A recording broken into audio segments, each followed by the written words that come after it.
Hello guys, for today's video, namundok naman tayo since holiday naman ngayon, walang pasok at may mga ganito kagandang tanawin sa ating napuntahan na lugar. Sulitin na natin. So tara. Wow, napakaganda.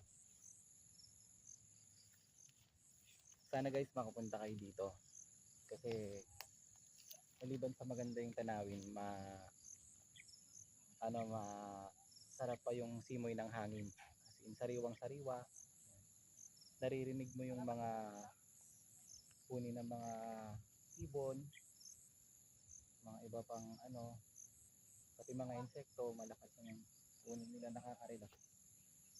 Sobra.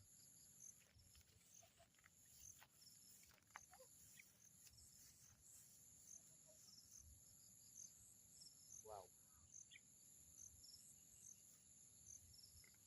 So, sabi ko lang for now, wow.